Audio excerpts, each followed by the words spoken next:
Museum of Freedom and Tolerance was established by a group of passionate West Australians as an audacious effort to foster cohesive societies free from racial and religious prejudice by sharing our most difficult human stories.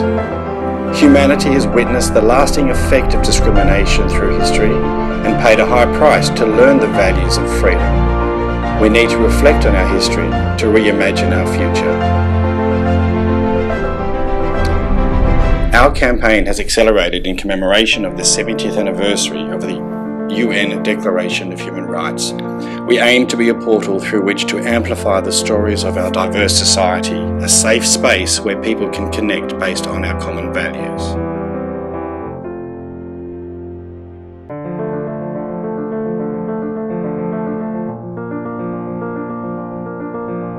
We strongly believe that civic institutions can play a role as change agents.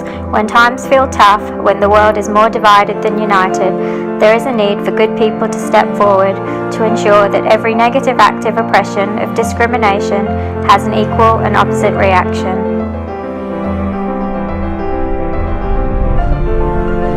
We don't just need a building to do this, we need a movement.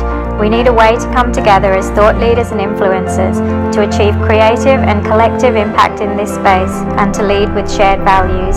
For us, these values are freedom, tolerance, respect and fairness. These values make up our architecture.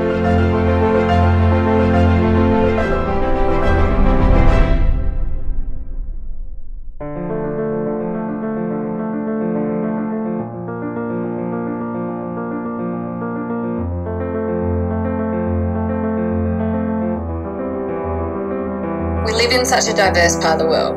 A third of us are not born here, and more than half of us have at least one parent born overseas. Our Aboriginal and Torres Strait Islander population is growing. What we would like to address is the issue of representation at both ends of the spectrum. Our diversity is largely unrepresented in our official history, in our stories, and in the leadership positions in our community. Where it is overrepresented is in the areas that marginalise, that impact basic human rights, and in relation to discrimination.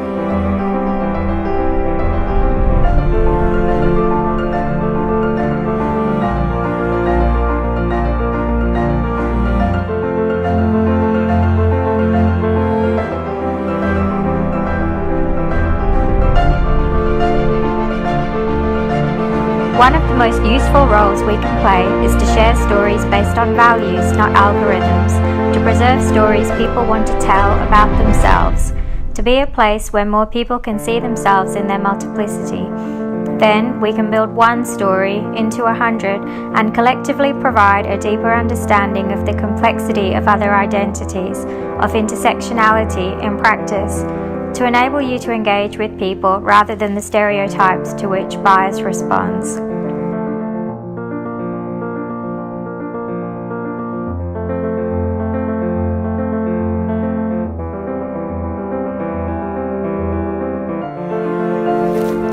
Invisible ink speaks to the tension that exists for so many of being both invisible and too visible. The fact that the history and the stories of your culture may not exist in the mainstream narrative, that you are not seen, and further that the invisible barriers you might face are not seen either. It also speaks to the opposite, the visible that makes you stand out, that makes people see you as a stereotype. Fundamental to this idea is the act of looking. We want to shine a light on some of our less visible stories, and we want people to understand that it's all about seeing things differently. Looking is a way of activating stories from the past and the present, rendering them visible, putting them on the record.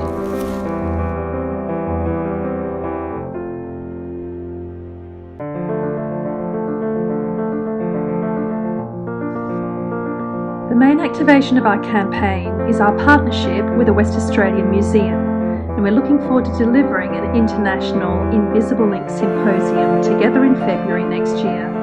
We want to involve as many partners as possible, a community of support, because we all have an interest in a cohesive and respectful community.